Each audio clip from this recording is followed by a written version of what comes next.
there was a beautiful lush village called Gopalpur. The village headman, Megan's father, known for his honesty, was deeply troubled. These days, what's the reason? Was a strange epidemic. This wasn't an ordinary fever. Anyone it touched would simply cough and become completely weak. Megan's mother cared for everyone at home with her natural affection. But even her face was etched with worry. Little Magan, whose eyes always held mischief now, sat dejected. The epidemic spread throughout the village like wildfire within a week. People couldn't understand how this was happening. "What's all this, brother? Is there some poison in the air?" an old woman asked, coughing. The villagers felt that only the king could save them. They all gathered together and headed for King Gajapati's magnificent palace. What would happen next? Would King Gajapati be able to save the villagers from this epidemic? But how did this epidemic reach the village? To find out, keep watching Bal Saka Jagan Episode 1. King Gajapati was a very wise and just king, but a deep shadow of worry hung over his forehead. His loyal and powerful commander stood beside him. Seeing the crowd of villagers, the king said, quote, "Your concerns are justified, Commander. Did our dispensary find a solution?" The commander bowed his head in disappointment. "Your Majesty, the physicians have tried every kind of herb, but this disease is uncontrollable. It's like nothing we've ever seen before." Just then, from the nearby forest, the flute bear musician, playing a sweet tune, entered the court and said, Your Majesty, I've heard that this disease isn't natural." Even the trees in the forest looked sad. King Gajapati began to think. This seemed a little strange to him. Then another disturbance occurred. The king's beloved elephant Sundari suddenly cried out loudly. She wasn't sick, but she looked very restless, as if sensing something untoward. The king ordered the commander to immediately find out how this disease suddenly appeared. Will the commander be able to diagnose it? Or will the entire village be burned one by one in the crematorium? But where is he? While everyone in the village went to the king, Magna didn't go to the palace. He knew that even though the king was powerful, only God could solve such a mysterious problem. Magna quietly walked towards the village's small, old but beautiful Jagannath temple. The temple was utterly silent. Magna sat on the ground in front of the sanctum sanctorum, and his eyes filled with tears. "O Jagannath, you are the Lord of all. Your idol is made of stone, but your heart is the biggest. My father, my mother, the entire village are all sick. What kind of crisis is this? Why are you silent?" Magna cried out. His tears fell on the stone threshold where the idol of the Lord was installed. And then a miracle happened. A divine yellow light spread inside the temple. Magna opened his eyes. In place of the idol stood a wonderful, round, mischievous boy. His skin was pitch black. His eyes were large, streaked with red and white lines. His face wore an innocent, sweet, and infinitely joyful smile. He wore a crown of peacock feathers and beautiful gold jewelry. It was none other than Jagan himself.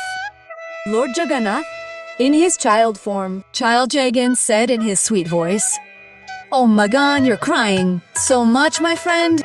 I know everything. Don't cry. I'm here." For the first time he had seen the divine was his tears stopped. "Who are you?" Magan asked hesitantly. "Jagan Hansen. I'm Jagan and your friend."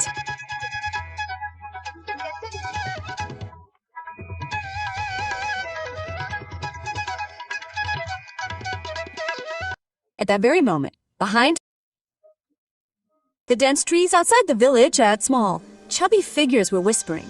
They were the twin forest spirits, Gitu and Golu. Both had mischievous smiles on their faces, but there was also fear in their eyes. "Gitu, the villagers might catch us," said Golu. "Gitu, I'm scared. The villagers might catch us." "Shut up, Golu," he said. "We did exactly what Kal Kandara told us. We just added a little fun powder to the air. Little did we know, it was poison." "Kal Kandra, the tricks are lurking in the darkness. had tricked the innocent Gidu and Golu into spreading a magical poisonous powder throughout the village. His aim was to destroy the village's happiness and faith. Meanwhile, in the temple, Megan explained the whole story. Jagan immediately understood. Jagan said, Magan, this disease is caused by some magical powder that Kal Kandara has spread through the village through his disciples Gitu and Golu. He wants people to forget their faith, but we won't let that happen. Meanwhile, in the forest, a fat and slightly stupid-looking demon Bondu came up to them, stamping his feet on the ground. A Hitu fight. What happened? Boss's work is done? Are the villagers upset? Bondu asked in his thick voice. Gitu nodded. Bondu was delighted and said, Well done. Now we'll have fun. But just then, a small, nimble bird, a playful bird, passed by and whispered, I hear the king's army is coming. I hear a king's army is coming. Hearing this, Bondu, Gitu, and Golu panicked and ran away. Jagan raised his hand and conjured a small, golden, rapidly spinning wheel in the air. It was the divine purification disc.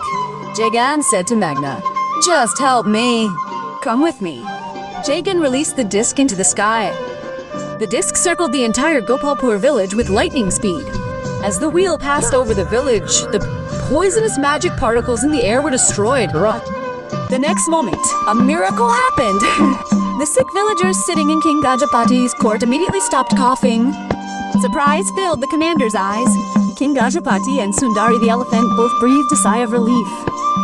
In the forest, the Bondu demon, Gitu, and Golu saw their poisonous powder being neutralized. Filled with anger and fear, they ran away, vowing to return. Back at the temple, Magna noticed a mischievous glint in Jagan's eyes. Jagan said to Magna, See, friend, everything is fine now. But remember one thing. As long as you and your village trust me, no evil can overpower you. Magna jumped with joy and embraced his new divine friend for the first time. This was the memorable day of their first meeting. Magna was no longer alone. He now had Jagan, his divine friend, who would accompany him on every adventure. A happy ending, the illness was cured, and a friendship began. This was the first explosive episode. Are you ready for the next episode? In which Kalkandara will lay a new trap and Magna and Jagan will defeat him again. If you also like hearing the stories of Lord Jagannath, subscribe to this channel now. Then write Jai Jagannath in the comments. And when you watch the next video shown on the screen, write Jai Jagannath in it as well.